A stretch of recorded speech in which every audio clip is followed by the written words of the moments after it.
Le bouddhisme humaniste. L'intention première de Bouddha, par Vénérable Maître Xing Yun.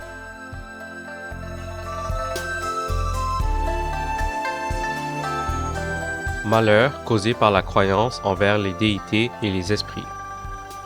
Le peuple chinois tient en haute estime les déités et les esprits. De nombreux ouvrages littéraires mettent en scène des personnages mythiques pour réfléchir sur les réalités sociales ou les satiriser.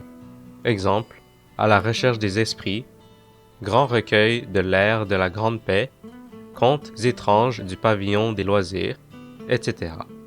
Ces ouvrages étaient très répandus dans la société où ils exerçaient une action pastorale par leur influence discrète et insensible.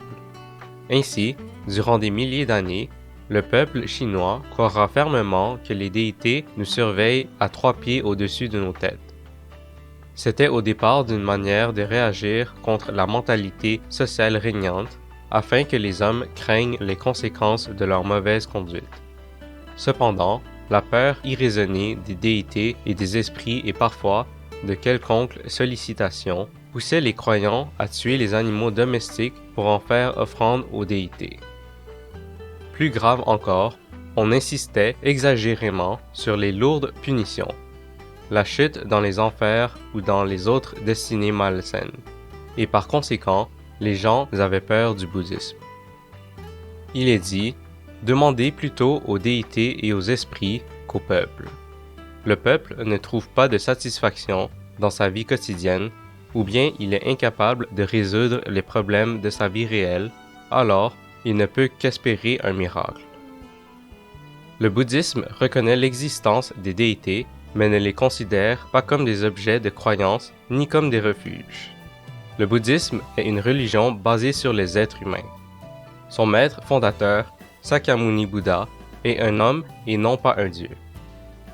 C'est dans le monde des hommes qu'il a prêché le Dharma et nous a enseigné ses vérités.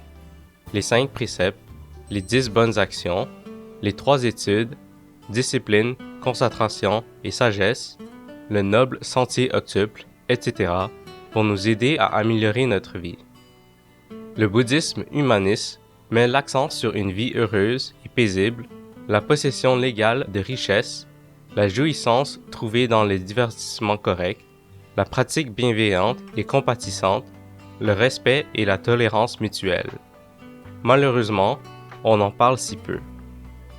Les intellectuels et le public en général pensent aussi que le bouddhisme est une superstition et que les pratiques populaires comme la physionomie, la bonne aventure et la pratique de la divination en font partie. C'est pourquoi, lors des campagnes visant à balayer les croyances superstitieuses, le bouddhisme a subi le même sort. En réalité, le bouddhisme n'est pas une superstition. Il y est même opposé.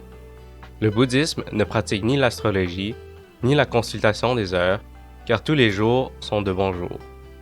Il ne croit pas non plus au feng shui, car le paradis est en tout lieu. Il met chacun en garde contre la superstition et surtout contre les croyances perverses. Il encourage chacun à accomplir ses devoirs moraux, pratiquer les vertus et à établir une vie de juste foi. Ainsi, si les monastiques prêchent un dharma qui s'oppose aux règles de la vie, le bouddhisme tombera de nouveau en décadence. Tous les monastiques et laïcs bouddhistes doivent savoir tirer un avertissement des faits du passé.